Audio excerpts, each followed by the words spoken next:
Assalamualaikum anak-anak. Kita kembali akan belajar materi SBDP tema 3, subtema 3. Mari kita simak pelajaran hari ini ya.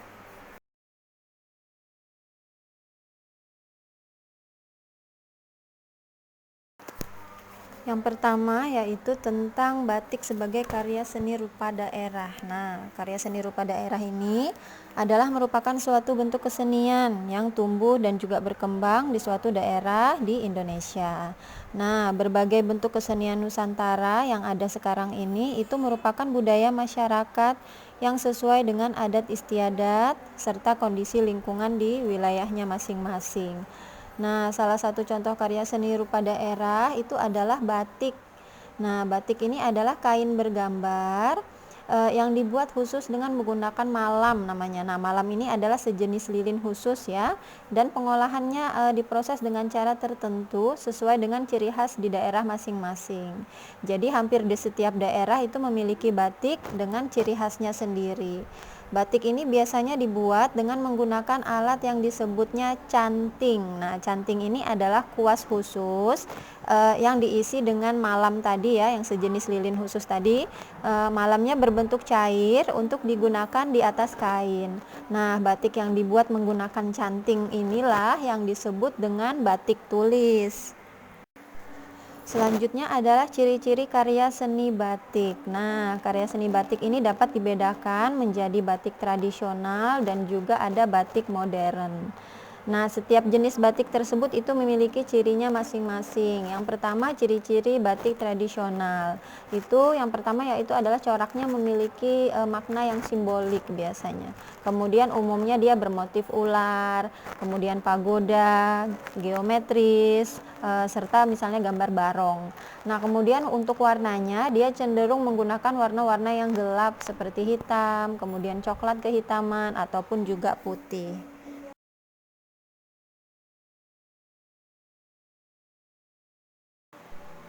Nah, kemudian batik tradisional tadi itu biasanya motif batiknya merupakan ciri khas daerah dari asalnya ya. Nah, itu adalah ciri-ciri batik tradisional. Selanjutnya adalah ciri-ciri batik modern. Yang pertama yaitu coraknya tidak memiliki makna simbolik khusus. Kemudian umumnya bermotif tumbuhan dan juga rangkaian bunga.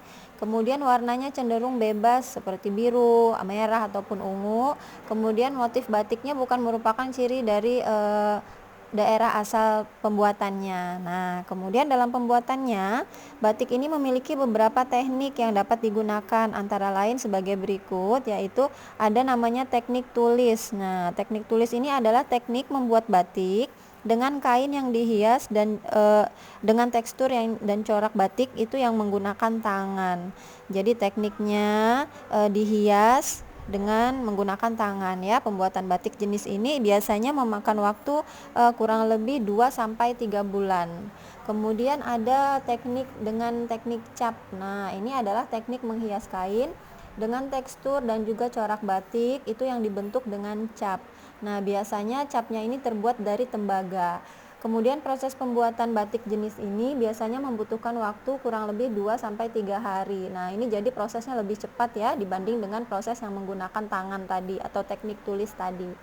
Selanjutnya ada namanya teknik cetak ataupun sablon. Nah, ini adalah teknik mencetak kain sehingga memiliki motif seperti batik.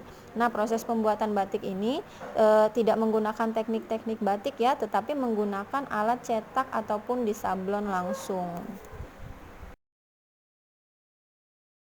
Nah, selanjutnya adalah macam-macam motif batik Nusantara. Nah, kalau tadi kita sudah mengetahui ya bahwa salah satu contoh karya seni rupa dari daerah itu adalah batik. Jadi hampir di setiap daerah itu dia memiliki batik dengan ciri khasnya sendiri-sendiri. Nah, yang digambar ini adalah merupakan contoh batik yang berasal dari berbagai daerah di Indonesia. Ada batik Aceh ya, kemudian batik Jakarta, Cirebon, dan dari daerah-daerah lainnya. Nah, Ibu kira materi hari ini cukup sekian. Terima kasih banyak. Assalamualaikum.